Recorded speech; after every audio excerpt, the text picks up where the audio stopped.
کہ جسٹس منصور علی شاہ اور جسٹس منیب اختر نے جسٹس یحییٰ آفریدی صاحب کو پریکٹس اینڈ پروسیجر کمیٹی کے اجلاس سے متعلق آگاہ کیا تھا، مگر وہ اس میں شامل نہیں ہوئے۔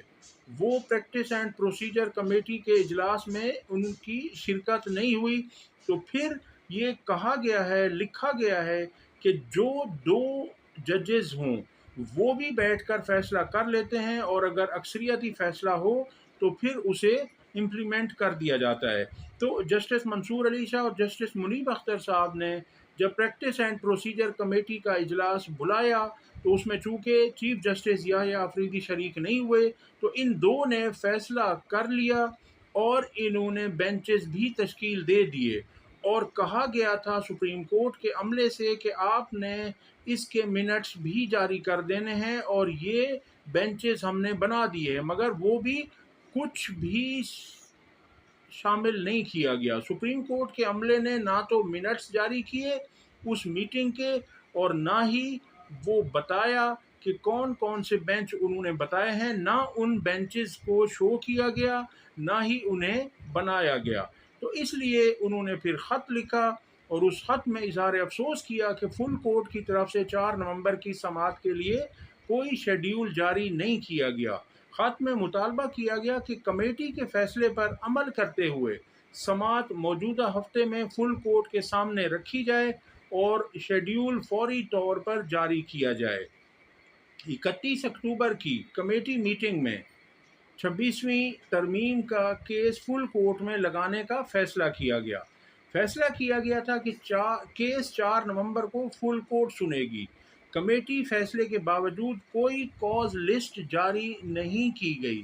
دونوں سینئر ججز نے 31 اکتوبر کو چیف جسٹس سے کمیٹی اجلاس بلانے کا مطالبہ بھی کیا تھا۔ چیف جسٹس کے اجلاس نہ بلانے پر سیکشن 2 کے تحت ہم دو ججز نے خود اجلاس بلا لیا، چونکہ سیکشن 2 اس بات کی اجازت دیتا ہے کہ جیسے اس کمیٹی کے کل ممبرز 3 ہیں، چیف جسٹس اور 2 سینئر موسٹ سپریم کورٹ کے ججز، اگر کوئی ایک جج شامل نہ ہو تو باقی 2 ججز اس کا فیصلہ کر سکتے ہیں۔ یہ سیکشن 2 کہتا ہے۔ 2 ججز نے اجلاس میں فیصلہ کیا کہ 26ویں آئینی ترمیم کے خلاف کیس 4 نومبر کو فل کورٹ سنے گی۔ اسی ہفتے 26ویں ترمیم کے خلاف درخواستیں فل کورٹ کے سامنے لگائی جائیں گی۔ دونوں ججز نے 31 اکتوبر کے میٹنگ منٹس رجسٹرار کو ویب سائٹ پر جاری کرنے کی ہدایت بھی کی تھی، مگر ایسا کچھ نہیں ہوا۔ اب لگتا یہی ہے کہ حالات سپریم کورٹ کے ججز کے درمیان، چیف جسٹس اور بقیہ ججز کے درمیان کشیدہ ہونے جا رہے ہیں۔ جس طرح کا پہلے ماحول تھا وہی کچھ ہونے جا رہا ہے۔ اب دیکھتے ہیں کہ آگے کیا ہوتا ہے۔ اگلی خبر آپ کے سامنے رکھنی ہے، اور وہ خبر یہ ہے کہ اعظم سواتی صاحب کو آج صبح اٹک جیل سے رہا کیا گیا، مگر انہیں دوسرے کیس میں گرفتار کر لیا گیا ہے۔ ٹیکسلا پولیس نے انہیں جیل سے نکلتے ہی دوسرے کیس میں گرفتار کر لیے۔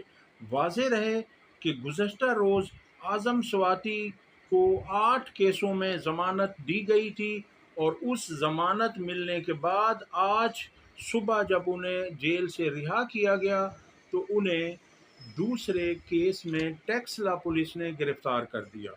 دوسری طرف جب نون لیگ کے لوگوں سے بات ہوتی ہے تو وہ اس طرح کا جھوٹ بولتے ہیں، اتنی الزام تراشی کرتے ہیں، اتنی منافقت کرتے ہیں وہ، کہ عمران خان کے دور میں بھی یہ ہوا۔ عمران خان کے 4 سالہ دور میں ان کے بقول، حالانکہ 4 سالہ نہیں تھا، آپ اسے اگر ایگزیکٹ کہیں تو 3 سال 8 مہینے، تو آپ اسے 3.5 سالہ کہہ سکتے ہیں، کیونکہ صرف 2 مہینے ایکسٹرا ہیں 3.5 سے، جبکہ وہ اس کو 4 سال بنا دیتے ہیں۔ دوسرا وہ کہتے ہیں کہ یہ اس سے زیادہ سب کچھ ہمارے ساتھ ہوا، یہ بھی وہ غلط بیانی کرتے ہیں، یہ وہ جھوٹ بولتے ہیں۔ ان کے ساتھ کیا ہوا؟ کیا اس طرح سے ہوا ہے کہ نواز شریف کے اوپر، شہباز شریف کے اوپر 200 سے زائد مقدمات تھے؟ کیا نواز شریف، شہباز شریف، مریم کی ملاقاتیں درجنوں لوگ ایک ایک دن میں نہیں کیا کرتے تھے؟ کیا ان کی ملاقاتیں جیل سپرنٹینڈنٹ کے کمرے میں نہیں ہوا کرتی تھی؟ کیا ان کے لیے کھانے کھابے گھروں سے نہیں پہنچتے تھے؟ کیا ان کے کمرے عمران خان کے 8x6 کے سیل جیسے تھے، یا ان میں ایئر کنڈیشن تک لگے ہوئے تھے، جس کی بات عمران خان نے امریکہ میں کی تھی کہ میں پاکستان جا کر ان کے شیل سے اے سی اترواؤں گا؟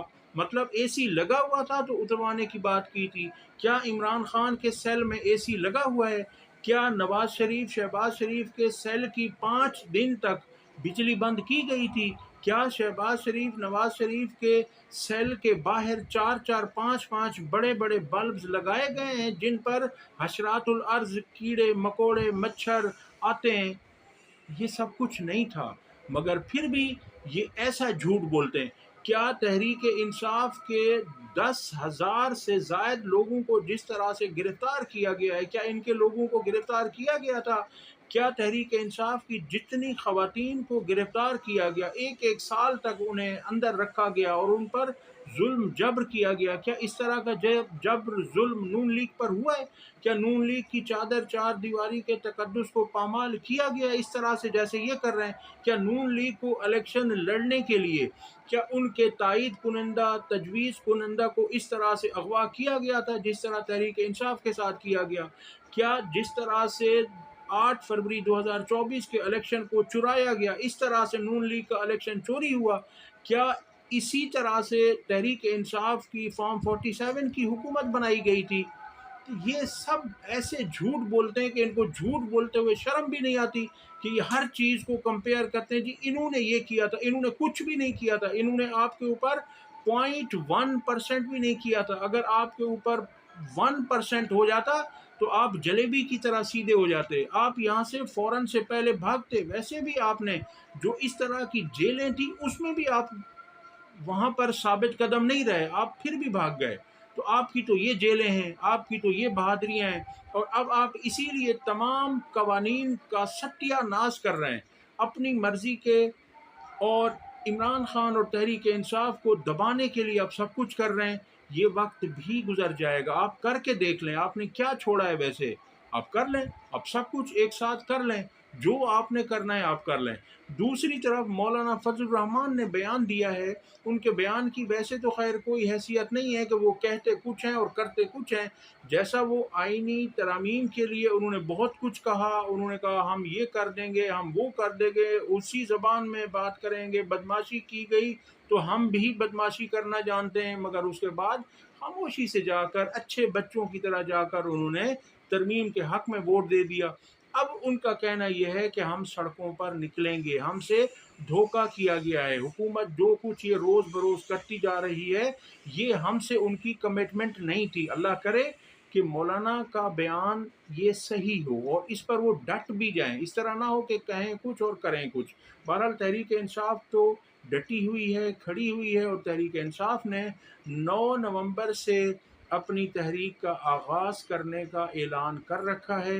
اب دیکھتے ہیں کہ یہ تحریک کیسی ہوتی ہے، کیا اس میں لاکھوں لوگ جمع ہوتے ہیں پورے پاکستان سے یا نہیں، کیونکہ سلمان اکرم راجہ کا اور دوسری تحریک انصاف کی لیڈرشپ کا کہنا یہ ہے کہ عمران خان 20 25 30 ہزار لوگوں کے نکلنے سے رہا نہیں ہو سکتے، نہ ہی یہ حکومت عدالتوں کے ذریعے سے رہا ہونے دے گی، نہ ہی عدالتیں اس طرح سے ہیں۔ کچھ ججز ہیں جو آئین اور قانون کے مطابق کام کر رہے ہیں، مگر یہاں پر عوام کو نکلنا ہوگا۔ اگر عمران خان کو رہا کروانا ہے تو عوام کو نکلنا ہوگا، اور لاکھوں کی تعداد میں 4 لاکھ سے 8 لاکھ کی تعداد بتائی گئی ہے کہ اگر اتنی عوام نکلے تو پھر عمران خان کی رہائی ممکن ہو سکے گی۔ اب دیکھتے ہیں آنے والے وقت میں کیا ہوتا ہے۔ اب تک کے لیے اتنا ہی۔